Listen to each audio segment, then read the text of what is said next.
بسم اللہ الرحمن الرحیم۔ السلام علیکم ورحمۃ اللہ وبرکاتہ۔ آج اس نشست میں انشاءاللہ العزیز 10ویں پارے کی تلخیص ذکر کی جائے گی۔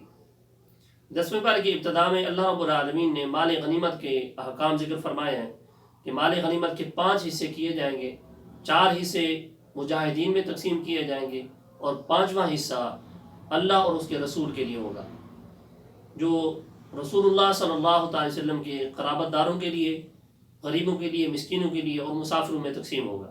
اس کے بعد سورۃ الانفال کی آیت نمبر 45 میں غزوہ بدر کا تفصیلی واقعہ ذکر کیا جاتا ہے کہ غزوہ بدر یہ مارکہ ہونا ہی تھا۔ جب دونوں لشکر آمنے سامنے ہوئے تو کفار کو مسلمان تھوڑی دکھائی دیے اور اسی طرح مسلمانوں کو بھی کفار تھوڑی دکھائی دیے۔ یہ اس لیے تھا کہ تاکہ جنگ ہو اور اللہ رب العالمین مسلمانوں کو نصرت عطا فرمائے۔ اس کے بعد اللہ رب العالمین نے مسلمانوں کی نصرت کے 4 عناصر ذکر فرمائے ہیں۔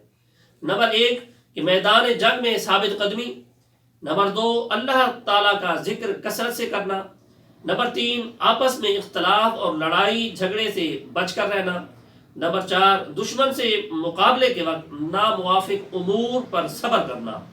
یہ اللہ رب العالمین نے 4 عناصر ذکر فرمائے ہیں جس کی وجہ سے مسلمانوں کو نصرت حاصل ہوئی ہے۔ اس کے بعد اللہ رب العالمین نے اپنی نعمتوں کا ذکر فرمایا جو انسانوں پر کی گئی ہیں۔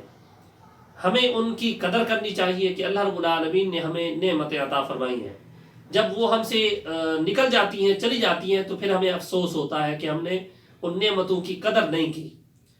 تو اللہ رب العالمین نعمتوں کو ایسے ہی دور نہیں کرتا، بلکہ جو لوگ ان نعمتوں کی قدر نہیں کرتے اللہ رب العالمین ان سے وہ نعمتیں چھین لیتا ہے۔ تو اللہ رب العالمین اپنی نعمتوں کو عذاب سے اسی وقت چھینتا ہے، اسی وقت بدلتا ہے جب کوئی قوم اپنی حالت کو خود نہیں بدل سکتی۔ اسی قانون قدرت کو علامہ اقبال رحمۃ اللہ علیہ نے اپنے شعر کے اندر اس انداز سے بیان فرمایا کہ خدا نے آج تک اس قوم کی حالت نہیں بدلی، نہ ہو جس قوم کو خیال آپ اپنی حالت کے بدلنے کا۔ اس کے بعد سورۃ توبہ ہے۔ سورۃ توبہ اور سورۃ الانفال کے مضامین باہم مربوط ہیں، اس لیے ان دونوں کے درمیان فصل کے لیے بسم اللہ الرحمن الرحیم ذکر نہیں کی گئی۔ یہ مدنی صورت ہے، اس کے 16 رکوع 129 آیات ہیں۔ ترتیب مصحف کے اعتبار سے اس کا نمبر 9 ہے اور ترتیب نزولی کے اعتبار سے 114 نمبر پہ ہے۔ چونکہ اس صورت میں مشرکین سے سابقہ معاہدات منسوخ کر کے برات کا اعلان کیا گیا، اس مناسبت سے اس صورت کا نام برات رکھ دیا گیا ہے۔ اس صورت میں مشرکین کا مسجد حرام میں داخلہ ممنوع کرا دیا گیا اور مناسک حج سے بھی روک دیا گیا۔ اس کے علاوہ مشرکین سے حالت جنگ کا اعلان کیا گیا، پھر اہل کتاب سے جزیہ ادا کرنے کا مطالبہ بھی کیا گیا۔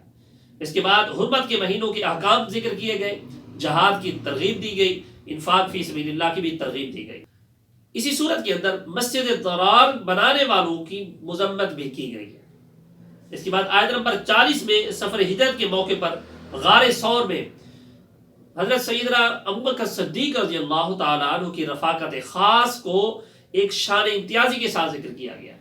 اس کے بعد آیت نمبر 60 کے اندر مصارف زکوٰۃ تک ذکر کیے گئے اور آیت نمبر 79 میں ارشاد فرمایا گیا کہ نادار مومنین جب اپنی محنت سے کمائی ہوئی تھوڑا سا صدقہ کرتے ہیں، مال دیتے ہیں، اللہ کی راہ میں خرچ کرتے ہیں، تو منافقین ان پر طعن کرتے ہیں، تو اللہ رب العالمین انہیں ارشاد فرماتا ہے اللہ ان کے مذاق کی ان کو سزا دے گا۔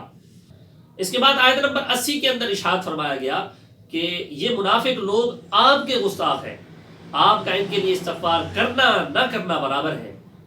اگر آپ ان کے لیے 70 بار بھی استغفار کریں تو رب تعالیٰ ان کی دلی شقاوت کی وجہ سے ان کی مغفرت نہیں فرمائے گا۔ آج کی نشست میں اتنا ہی۔ اللہ کی بارگاہ میں دعا کرتے ہیں اللہ رب العالمین ہم سب کو قرآن سیکھنے، سکھانے اور اس پر عمل کرنے کی توفیق عطا فرمائے۔ اللہم نور قلوبنا بالقرآن وزین اخلاقنا بالقرآن ونجینا من النار بالقرآن وادخلنا فی الجنة بالقرآن۔